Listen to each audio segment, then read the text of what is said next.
गंगा नदी पर बन रहे पुल का सुपर स्ट्रक्चर दूसरी बार गिरा, गरमाई सियासत। डिप्टी सीएम बोले उसे तो गिरना ही था। अगवानी गंगा नदी पर बन रहे निर्माणाधीन 4 लेन पुल एक बार फिर गिर गया, ढह गया। बिहार के सुल्तानगंज अगवानी गंगा नदी पर बन रहे निर्माणाधीन 4 लेन पुल एक बार फिर ढह गया। गंगा नदी पर बन रहे पुल के सुपर स्ट्रक्चर दूसरी बार गिरने के बाद सियासत तेज हो गई है। महागठबंधन और भाजपा के नेता एक दूसरे पर निशाना साधने लगे हैं। मुख्यमंत्री नीतीश कुमार ने कहा कि अपर मुख्य सचिव प्रत्यय अमृत पथ निर्माण विभाग को पुल के सुपर स्ट्रक्चर टूटकर गिरने की घटना की विस्तृत जांच कराने और दोषियों को चिन्हित कर कठोर कार्रवाई सुनिश्चित करने के निर्देश दिए हैं। वहीं उप मुख्यमंत्री तेजस्वी यादव ने कहा कि आज गिरे निर्माणाधीन पुल जिसके त्रुटिपूर्ण डिजाइन पर IIT रुड़की के विशेषज्ञों की गहन जांच भी चल रही थी। तेजस्वी यादव ने कहा कि बिहार सरकार को इस बात की आशंका थी कि पुल के डिजाइन में ही कोई गड़बड़ी है। IIT रुड़की टीम से इसकी जाँच करवाई जा रही थी। कई सेगमेंट को पहले ही हमारे विभाग ने पहले ही तोड़ा था। इसमें बार बार शिकायत मिल रही थी। जाँच के बाद हमने कई सेगमेंट ध्वस्त किए क्योंकि इससे डिजाइन में फॉल्ट था। हमारा निर्णय था कि इसे पूरा तोड़कर बनाया जाए क्योंकि रिस्क नहीं लेना है। किसी भी हालत में इस पुल का निर्माण फिर से होगा।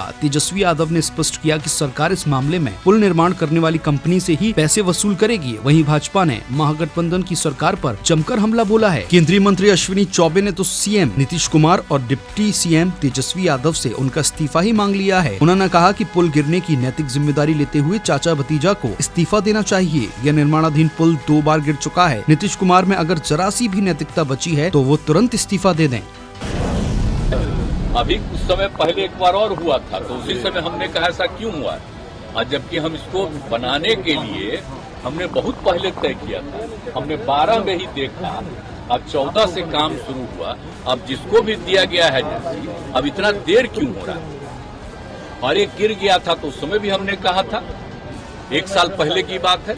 अब फिर जब 2 हो ये फिर गिरा है, कल ही हमको पता चला है, तो तुरंत हमने विभाग के सब लोगों को कहा कि जाकर के देख लीजिए और तुरंत एक्शन लीजिए। ये कोई तरीका नहीं, अब तक तो हो जाना चाहिए था जी। बहुत हो गया है, देर हुआ है, तो काहे के लिए ऐसा कोई होता है, एजेंट कोई बना रहा है, इतना देर क्यों कर रहा है, उसको बड़ा तकलीफ हुआ। इसलिए हमने कह दिया कि उसको तत्काल देखिए, और ठीक नहीं बना रहा तभी रेट गिर जा रहा है भाई।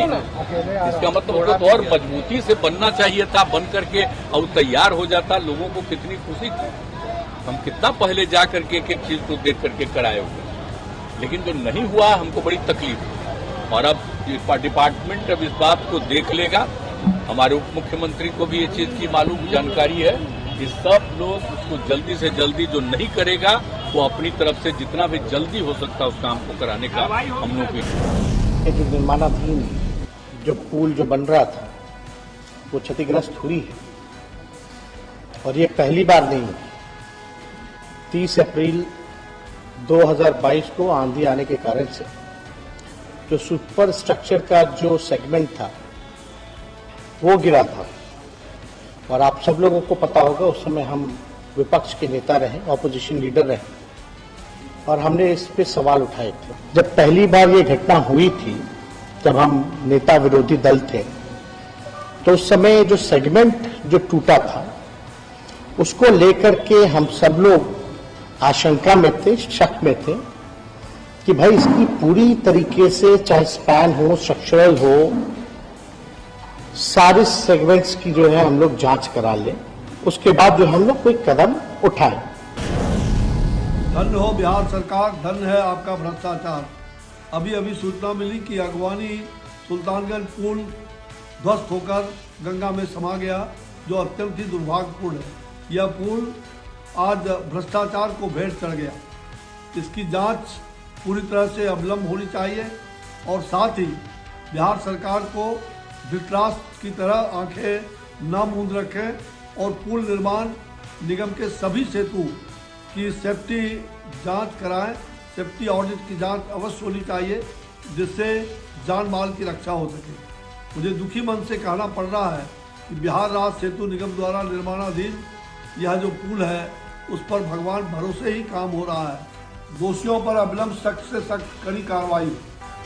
देश दुनिया की सभी खबरें देखने के लिए जुड़े रहिए आचरण न्यूज से। आचरण न्यूज, हर कदम आपके साथ।